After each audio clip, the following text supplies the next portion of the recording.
welcome to part 6 of our Whispers of the Old Gods card review. Today we're going to be looking at some other cards that have been released over the past couple weeks.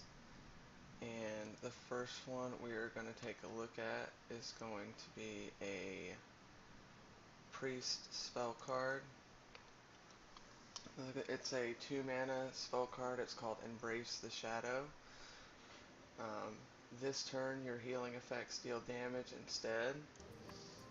Basically, what this one's going to end up being is priests usually use the Arcanine Soul Priest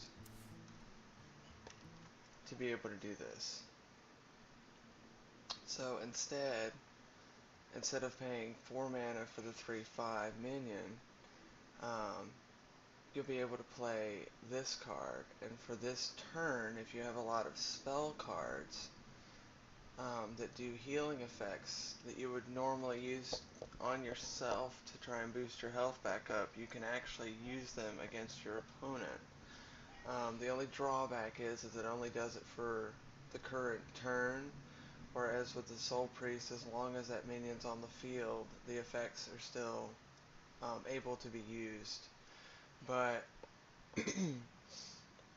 I can see this being used with, there's a cheap spell card that they've been using a lot with Arcanine Soul Priest, and that has been Flash Heal, because it's only a 1 mana cost card for 5 damage. And it would also work with the Circle of Healing combo. Instead of it costing 4 mana to put the Arcanine Soul Priest down and then play this, it's only going to cost you 2 mana. You can do that, and you could clear the board, and you could typically do 10 damage to your opponent if you had 2 Flash Heals in your hand. So the card seems like it's going to be really good for those priests that use a lot of their healing spells for damage versus healing themselves.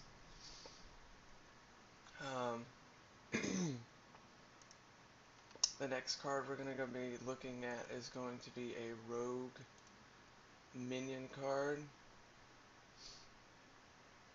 and it is called the Shadowcaster. It is a 5 mana 4/4.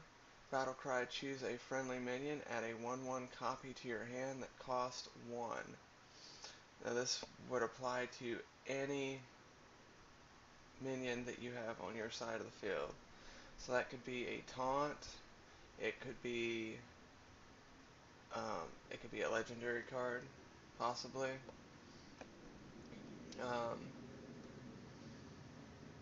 You could typically probably do this with Sludge Belcher, because Sludge Belcher has 2 phases. It's a 3/5, and then when it dies it has a 1/2, and both forms have taunt.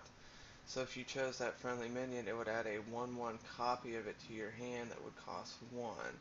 So you would have a 1/1 Sludge Belcher, and you would still get a 1/2 Slime when it died.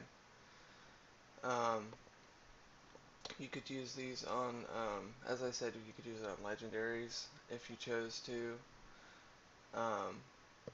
Especially, you know, like Ragnaros or Malygos, those cards that have those instant effects as soon as you play them. You could use it on some smaller minions that rogues have as well. You could use it on an SI7 agent. Since it's only going to cost 1, it'd be easy to combo. To get the extra 2 damage from the SI7 agent, you could play it with the Defias Ringleader as well, because it is, I think it's 2 mana? I think it's 2 mana, let's see. Yeah, it's 2 mana. But you would copy this just to get those minions out on the field.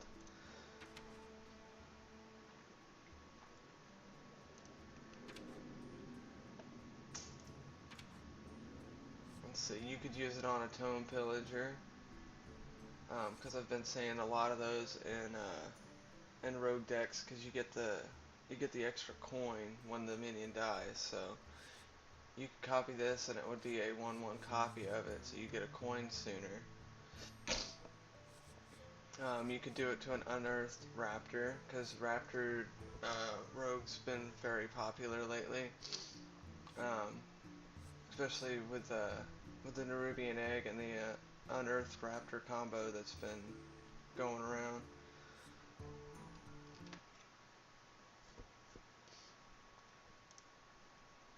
The next card we're going to take a look at is going to be a neutral legendary. It's going to be Sungoth the Slitherer. It's a 9 mana 5/9 taunt. Cannot be targeted by spells or hero powers. And we have seen cards like this before, early on. We had the Fairy Dragon, which was a 2 mana 3/2 neutral card. We had with GVG, we had the Arcane Nullifier X21. It was a taunt card that couldn't be targeted by spells or hero power, and it was a 2/5. So, Sungoth is basically kind of like this card, except it costs 9 mana, and it's got 5 attack and 9 health, so it's going to be a bigger, heavier taunt that can't be targeted by spells or hero powers. You can still, just like you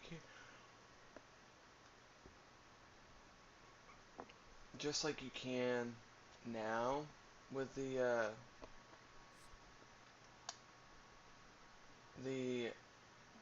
not being able to be targeted by spells or hero powers, you can still be able to do damage with AoE spells, um, like Hellfire for warlocks, multi-shot for hunters, Flame Strike and Blizzard for mages, Holy Nova for priests, Swipe for druids. I mean, there's a lot of them that you can still use AoE to do that extra damage, but it's going to be a good late game card that's going to have a lot of attack and a good bit of health, and it's going to be hard to deal with later on throughout the match. The next card we're going to take a look at is going to be the Forlorn Stalker. This is a hunter class card. This is going to be really helpful for hunters because its battle cry gives all minions with Death Rattle +1/+1, which means if you run a Sludge Belcher, that's going to make it a 4/6. You run Web Spinners, they're going to be 2/2s. Any Death Rattle minions that you're going to run in your deck, this is going to be good because it's going to add that extra +1/+1 to the cards. The next card we're going to take a look at is going to be the Faceless Summoner. Faceless Summoner, I think it's a good value card. It's 4 mana, but it's a 1/1. But the Death Rattle is that it summons a 5/5 Faceless Destroyer. So this is one that if your opponent uses a lot of AoEs, it's going to basically cause them to summon a 5/5 minion to the field, just like with the Nerubian Egg, where it was a 0/2, but when it died, it summoned a 4/4 Nerubian. So this one's going to be a really big value card. The next card we're going to take a look at is going to be a card for rogues. It's called Thistle Tea. Basically, you draw a card, and it adds 2 copies of that to your hand for 6 mana. Rogues have a lot of good spell cards that they tend to couple in Miracle Rogue with the Gadsden Auctioneer. Say you draw a Prep, this will cause you to draw 2 more copies of Preparation. Say you draw an Assassinate, you'll draw 2 extra copies of Assassinate. Backstab, I mean, the list goes on and on. Sap. This would be a good card to couple in Miracle Rogue because it'll give you extra cards and cheap cards if they're spell cards that you draw to um, make those combos last longer and do that extra damage to your hero. The next card we're going to take a look at is going to be the Possessed Villager. Possessed Villager is pretty basic. It's a one mana 1/1 Warlock card. Basically, you get a 1/1 Shadow Beast when this card dies. So it's kind of like your Imp Gang bosses. When they take that damage, it summons a 1/1 Imp. Well, when this card dies, it's going to summon a 1/1 Shadow Beast. It's basically just going to be a cheap one drop with a little bit of value. The last card we're going to take a look at is going to be Wisps of the Old Gods. It is a Druid choose one spell card at 7 mana. You can either choose to summon 7 1/1 Wisps or give your minions +2/+2. So this one is kind of like Dark Whispers. Dark Whispers was a card that was added in GVG. It cost 6 mana, and you would summon 5 Wisps or give a minion +5/+5 and taunt.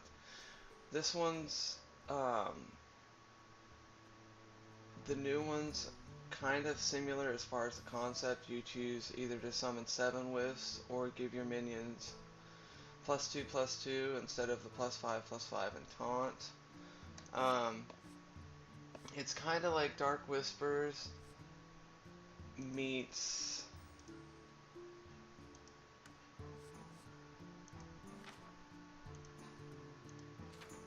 Savage Roar. Because Savage Roar gives your minions +2 attack. But with Wisps, it gives them +2/+2. But what I can see end up happening is what people are going to do is it's turn 10. And instead of doing the Soul of the Forest, or not Soul of the Forest,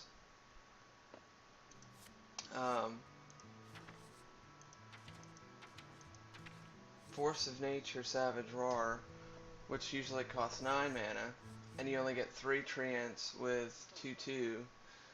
If you couple this card with Savage Roar, what's going to end up happening is you're going to summon 7 1/1 Wisps, and if most of them survive and don't die to a cheap AoE, what could theoretically happen is most of your Wisps survive, say for a long shot, all 7 of them survive your next turn, and you play Savage Roar, that's going to make them all 3/3s. So that basically means that you're able to push out 21 points of damage from the Wisps if they all do survive.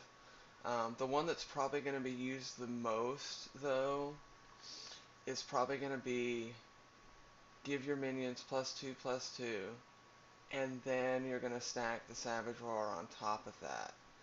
So whatever minions you do have on the field, you're going to add +2/+2 to, and you're going to add another 2 points of attack by playing Savage Roar. So this could be this could be a new combo card. If you have lots of minions on the field already, I could see people coupling this new card with the original Savage Roar card. We'll have to see if it'll end up being part of a new finisher combo that people may end up running. But that is going to do it for part 6. and we will be back soon with some more, um, some more Whispers of the Old Gods cards that we're going to take a look at and review what they do. And we'll see you guys next time.